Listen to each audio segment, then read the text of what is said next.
कि योगी जी एक दिन देश के प्रधानमंत्री बनेंगे। हाँ। और बिल्कुल गाय हत्या पे पूर्ण प्रतिबंध होगा। कोई भी गाय की हत्या करेगा, गौ माता को काटेगा तो सारी जिंदगी जेल में रहेगा। और मैं तो कहता हूँ उसको फांसी की सजा होनी चाहिए, और वो भी हाँ। चौक चौराहे पर। सऊदी अरब में तो कोई गाय नहीं खा रहा, चेक करो अभी। वहां तो ऊंट खाते हैं, वहां तो बकरा खाते हैं। गाय भारत में मुसलमान खाने की जिद जो करता है ना, उसका सिर्फ एक कारण है, क्या? हिंदुओं को दिखाने के लिए। हिंदुओं को जिस चीज से, जिसको पूजा करते हैं, जिसकी आराधना करते हैं, हिंदुओं को चिढ़ाने के लिए, उनको दिखाने के लिए कि देखो तुम जिसको माँ कहते हो हम उसको काट के खा रहे हैं। ममता बनर्जी लोगों को क्या भड़काने की कोशिश कर रही है, वो ये कह रही है कि अगर वेस्ट बंगाल में अगर हिंदू पार्टी आती है, हिंदू पार्टी मतलब ऐसे कह रहे हैं योगी जैसे वाले पार्टी आती है, तो क्या है कि मांस मछली खाना बंद कर देंगे। तो ये ऐसी बात कह के क्या लोगों को, हिंदू लोगों को भड़काया जा रहा है। देखो पहले तो मुझे हंसी आ रही है हाँ। कि मछली खाना बंद कर देगी बीजेपी। तो भाई मेरी बात सुनो, आसाम में 10 साल से बीजेपी की सरकार है, वहां कोई मछली खाना किसी को मना नहीं है, ठीक है ना। और जो आपके हेमंत बिश्वा शर्मा उन्होंने लोगों को बता दिया। और आखिरी बात आपको बता दूं आपको, जैसे मछली जो है बिना पानी के जिंदा नहीं रह सकती ना, तो ऐसे बंगाली बिना मछली के जिंदा नहीं रह सकता। अगर बंगाली को तुम मछली नहीं खाने दोगे ना, वो तुम्हारा खून कर देगा, हत्या कर देगा तुम्हारी। तो इस गलतफहमी मत रहना कि बीजेपी आ गई, कांग्रेस आ गई, टीएमसी आ गई। मैं कह रहा हूँ भगवान भी आ गए ना, भगवान भी आ जाए और बंगाली को बोले तुझे मछली नहीं खानी, वो भगवान से भी मुंह फेर देगा। भाई कहाँ हो तुम? बंगाल की काम आपको पता, पर एक मतलब वहां पर एक रीति रिवाज है, क्या पता? जब वहां कोई बच्चा होता है ना, और जब उसका नाम रखते हैं, तो जिस दिन नाम रखते हैं ना, तो उसको सबसे पहले मछली खिलाई जाती है। मछली को वो इतना पवित्र मानते हैं। तो मैं फिर कह रहा हूँ कि पानी के बिना मछली जिंदा नहीं रह सकती, बंगाली भी ऐसे ही मछली के बिना जिंदा नहीं रह सकता, ये मैं आपको बता दूं। तो ये गलतफहमी है, और जिनसे ममता बनर्जी कह रही है, तो मजाक में नहीं कर रहा मैं आपसे, बंगाल के जो लोग हैं वो हंस रहे होंगे। ऐसा कहीं नहीं होता। कल योगी जी ने भी कह दिया, ठीक है ना, कि मछली की क्या परेशानी हो गई तुम्हारे को, मछलियों को तो आयात निर्यात सब यहाँ से होने वाला, जिसको जितना जो खाना वो खाए। बीजेपी की पूरे भारत में ऐसी कोई सरकार नहीं है जहाँ वो मांस को खाने के लिए मना करते हो। और सबसे बड़ी बात एक और बताया था आपको, नागालैंड में, मणिपुर में, सिक्किम में और आपके गोवा में, है ना, गोवा में तो बीजेपी की सरकार है ना, तो वहां पर भाई कहना नहीं चाहिए, जो इनको हम गौ माता कहते हैं ना, वहां पर बीफ मिलता है और गाय का मांस भी खाते हैं लोग, और अब बीजेपी की सरकार है। तो इस गलतफहमी में ना रहे, बीजेपी कोई इतनी महान पार्टी नहीं है कि सोचो कि ये हिंदू धर्म के लिए जय जयकार लगी है, शाकाहार अपनाओ, मीट मांस छोड़ दो, ऐसा किनके बस का कुछ नहीं है भाई। सुन रहे हो ना मेरे, वो किरण रिजिजू जानते हैं ना आप, संसदीय मंत्री जो है, वो खुद कहते हैं मैं बीफ खाता हूँ। तो भाई गोवा में बीजेपी की सरकार है, वहाँ बीफ खुलेआम मिलता है रेस्टोरेंट में भाई, मेनू में, मेनू कार्ड में लिखा होता है। तो कौन कह रहा है कि बीजेपी मछली नहीं खाने देगी? फिर कह रहा हूँ कि तो मछली, वही बात आती है, आपने उत्तर प्रदेश की, उत्तर प्रदेश तो लार्जेस्ट बीफ एक्सपोर्टर कहा जाता है, उसमें रेड मीट ऐड होता है, ठीक है ना। वो कहते हैं उसमें गाय का मीट नहीं है, बाकी सारे मीट है। अगर फिर भी हम कहते हैं कि बहुत सारे स्लॉटर हाउस है जो अभी भी गाय का, तो ये कहते हैं कि ये जो स्लॉटर हाउस है ये पीछे 50 साल से कांग्रेस ने इनको सर्टिफिकेट दिया हुआ है, इसलिए अभी चल रहे हैं, हम उनको बंद नहीं कर सकते। तो ये हिंदू पार्टी होकर कहते हैं कि गौ माता को काटने में अभी तक भी इनका कंट्रोल नहीं चल रहा है। ये देखो ऐसा है, शंकराचार्य जी कह रहे हैं कि योगी महाराज क्या है कि डॉलर कमाने के चक्कर में क्या है कि इस पर पूरी तरह से रोक नहीं लगा रहे। सभी लोगों के अपने अपने क्या है कि अलग अलग तथ्य हैं बीफ। अब मैं बोलूंगा जिसमें, पहली बात ऐसा है, शंकराचार्य जी की बात को तो मैं करूंगा नहीं है, मैंने जितना करना था कर लिया। शंकराचार्य जी दो मुंह वाली बात कर रहे हैं, इसलिए मैं उनकी बात नहीं करूंगा। शंकराचार्य जी अगर कहते हैं कि गौ हत्या को पाबंदी लगाई जानी चाहिए उत्तर प्रदेश में, बहुत अच्छी बात है, बिल्कुल लगाई जानी चाहिए। लेकिन शंकराचार्य जी ये नहीं बताते कि जहां जहां कांग्रेस की सरकार है, कांग्रेस का समर्थन कर रहे हैं ना, और उसका भी कर रहे हैं। वो कहने मैं नहीं कर रहा, मैं कांग्रेस का डायरेक्टली, वो कहते हैं मैं नहीं करता। अरे भाई वो ये कह, अगर वो बीजेपी के से सवाल कर रहे हैं तो ये बात है कि कांग्रेस के समर्थन में। अरे भाई मैं आप सुनते ही नहीं हो। अरे उन्होंने कहा है कि योगी जी तो यूं ही बन गए, अखिलेश यादव को बनना चाहिए, तो अखिलेश यादव का समर्थन कर रहे हैं ना वो, और कांग्रेस के भी बड़े गुण गा रहे हैं, आपने नहीं सुना? तो मैं कह तो रहा हूँ कि जहां जहां कांग्रेस की गवर्नमेंट है ना 2-3 जगह, तो वहां गौ हत्या पे पाबंदी लगवा दो। कर्नाटक में, मैं कल की बात बता रहा हूँ आपको, कर्नाटक में कल कम से कम 40 गौवंश, गौवंश जानते हो ना, गाय माता, उनके बछड़े बच्चे, उनके मुंह पे लोहे के तार बांध के ट्रक में लेके जा रहे थे। और वहां के जो गौरक्षा दल के लोग होते हैं ना, जो 8-10 लोग होते हैं, उन्होंने उनका पीछा किया, पुलिस को अपने साथ लेके गए, कम से कम 40 गौवंशों को बचाया उन्होंने। गौ माता की रक्षा कर रहे हो, रक्षा कर रहे हैं, और उनको गुंडा बता रहे हो तुम। और कर्नाटक में 84% हिंदू रहता है, नपुंसक हिंदू, नपुंसक अपने धर्म की ऐसी की तैसी करवा रहा है वहां पर। ये कल की बात मैं आपको बता रहा हूँ। और रही बात उनकी, अभी मुक्तेश्वरानंद जिनकी बात कर रहे हो आप, वो शंकराचार्य, वो अखिलेश यादव की तारीफ कर रहे हैं, ठीक है ना, और वो उनका समर्थन करते थे जिस इंदिरा गांधी ने संसद के बाहर कितने सारे साधुओं पे गोलियां चला दी कि गौ हत्या को रोको सिर्फ इसलिए, और आप अपनी दुनिया में लगे पड़े हो।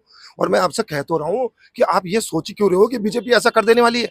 मैंने आपको बताया तो सही कि गोवा में बीजेपी की सरकार है भाई, और वहां पर जो बीफ होता है वो रेस्टोरेंट में मेनू कार्ड में मिलता है ना। तो कौन कह रहा है आपसे?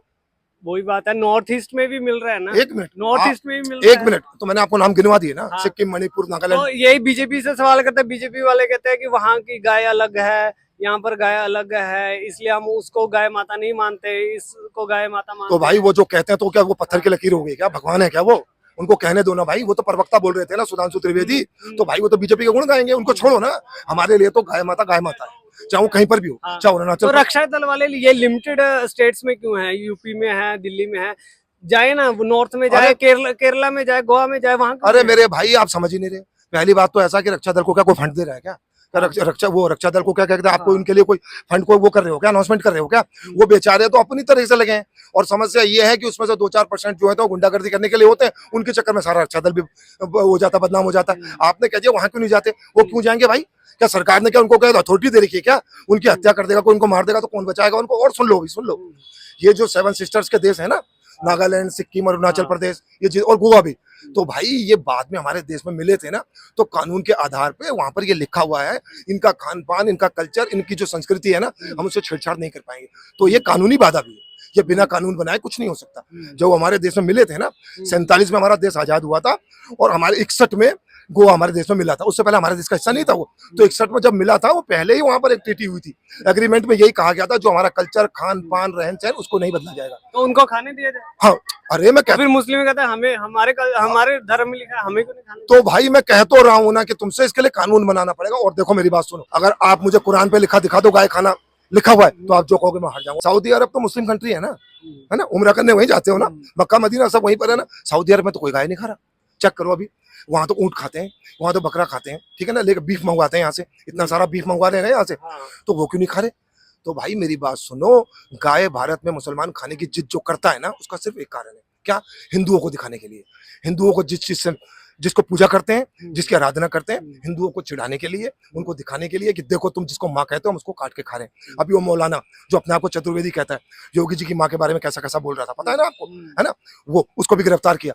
तो मुसलमान भारत में गाय खाने की डिमांड जिद करता है सिर्फ इसलिए क्योंकि वो जानता है कि हिंदू इसकी पूजा करते हैं, हिंदू उनको माँ मानते हैं। और दूसरी बात है कि हमारे भी जो होते हैं, क्या कहते हैं, वो एक समाज हमारा भी होता है, दलित समाज, वो सुअर का मीट भी खाता है, और सुअर को मुस्लिम हराम बताते हैं। तो जाहिर सी बात है उसका काउंटर करने के लिए, ठीक है ना। अभी मुस्लिम लोग वहां पर श्रीनगर दिल्ली में, आपको पता है ना, वहाँ कहते हैं कि हम डेमोग्राफी चेंज कर देंगे, पूरी गली में कब्जा कर लेंगे, हर घर हमारा होगा। तो लोगों ने क्या करा कि हम तो सूअर देवता की पूजा करते हैं वरा अवतार के तौर पे, उन्होंने वरा अवतार के पोस्टर लगाने शुरू करे और घर घर में सूअर पालने शुरू करे। ये तो एक टकराव है, और इस टकराव को खत्म करने के लिए मुस्लिम के पास आसान साधन है। अच्छा ठीक है, तो अगर है तो इतना तो देश में गौ माता को राष्ट्र माता घोषित करने में इतना टाइम क्यों लगा? तो हम तो भाई चिल्ला रहे इतने सालों से यार, इसमें हम क्या कर सकते हैं? हाँ, सरकार क्यों नहीं सुन रही ना? सरकार इसलिए नहीं सुन रही ना, वो तो सबका दिल जीतना चाह रही है ना भाई। वो बात तो है ना, वो सुनो, उन्होंने तो 3400 करोड़ रुपए भी मुस्लिमों के लिए रखे हैं ना। वो तो मुस्लिमों को वोट चाहती है, वो अलग बात है, मुस्लिम को वोट नहीं करता और करेगा भी नहीं कभी, ये भी सुन लो। तो वही बात है ना, सरकार दोगली है, बिल्कुल। ना हिंदुओं का वो करने चाहती है, ना मुस्लिमों को नाराज करना चाहती है। देखो भाई बड़ी बात सुनो, अभी चल रहा 2026, हम 3 साल और इंतजार कर रहे हैं। हमारी अंदर की, हमारी अंतरात्मा की आवाज है कि योगी जी एक दिन देश के प्रधानमंत्री बनेंगे, और बिल्कुल गाय हत्या पे पूर्ण प्रतिबंध होगा। कोई भी गाय की हत्या करेगा, गौ माता को काटेगा, तो सारी जिंदगी जेल में रहेगा, और मैं तो कहता हूँ उसको फांसी की सजा होनी चाहिए, और वो भी चौक चौराहे पर। ठीक है, तो यही बात फिर ऑपोजिशन वाले इतना ही है, तो देश का पहले छोड़ो, अपने राज्य में कर दो पूरा। यूपी में तो बिक रहा है ना। तो मैं कह तो नहीं, पहली बात तो ऐसा है कि जो योगी जी कहते हैं लीगली तौर पे तो गौ माता का मीट नहीं बिकता वहाँ, और वो तो कहते हैं स्लोटर हाउस में गाय का, गौ माता को नहीं काटा जाता। मैंने बहुत सी वीडियोस देखे, वहां जाके लोग वीडियो भी बना रहे हैं, मिल रहा है। तो मैं कह तो रहा हूँ ना कि चोरी छुपे तो हो रहा है ना ये। तो ये नहीं, एक तरफ से कहते हैं योगी जी की नजरों से कोई छुप नहीं सकता, अगर कोई अवैध चीज चल रही है राज्य में तो उसके सामने बुलडोजर खड़ा होगा। तो ये स्लॉटर हाउस ये कोई ऐसा नहीं है कि छुपा के चलने वाली है, ओपनली चलने वाली है, पुलिस की नजरों में चल रहा है, तो इसमें क्या जाके बुलडोजर चलाओ। मैं कुछ नहीं कह सकता भाई, मैं तो सिर्फ इतना कह सकता हूँ कि किसी ने बहुत पहले कहा था कि जो भारतीय जनता पार्टी है, ये आने वाले समय में जब सत्ता का सुख भोगेगी तो कांग्रेस बन जाएगी, और कांग्रेस जो है मुस्लिम लीग बन जाएगी। तो भारतीय जनता पार्टी अब कांग्रेस के 5 चिन्हों पे चल रही है, बिल्कुल कांग्रेस जैसी हो गई है। और वो राम मंदिर करके इन्होंने हम हिंदुओं को बेवकूफ बनाया, और उसके बाद इन्होंने यूजीसी ले आए, हम हिंदुओं को आपस में बांट दिया, ठीक है ना। और मोदी जी क्या तीसरी बार प्रधानमंत्री बन गए, उससे पहले कई बार चीफ मिनिस्टर रहे थे। अब जहां पर भी जा रहे हैं उनको अपना दलित होना याद आ रहा है, उससे पहले वो दलित नहीं कहते थे, अब हर जगह एक ही बात कह रहे हैं, मैं पिछड़ा था, पानी नहीं पीने दिया, खाना नहीं खाने दिया, ये कर दिया, वो कर दिया। अब वो उसी में लग गए हैं भाई, मैं कुछ नहीं कह सकता। और मैं बार बार कह रहा हूँ, आज नहीं तो कल हमें ये उम्मीद है और ये आशा है कि योगी जी है गौ हत्या पे पूर्ण प्रतिबंध लगाएंगे। और आपने कहा अभी क्यों नहीं लगा पा रहे, हाँ। तो भाई मैं तो ऐसा ही मानता हूँ कि भारतीय जनता पार्टी में मोदी जी और अमित शाह के बिना कुछ नहीं हो सकता। तो भाई वहां से कोई ग्रीन सिग्नल नहीं मिला होगा अभी, तो इससे ज्यादा मैं कुछ नहीं बोल सकता।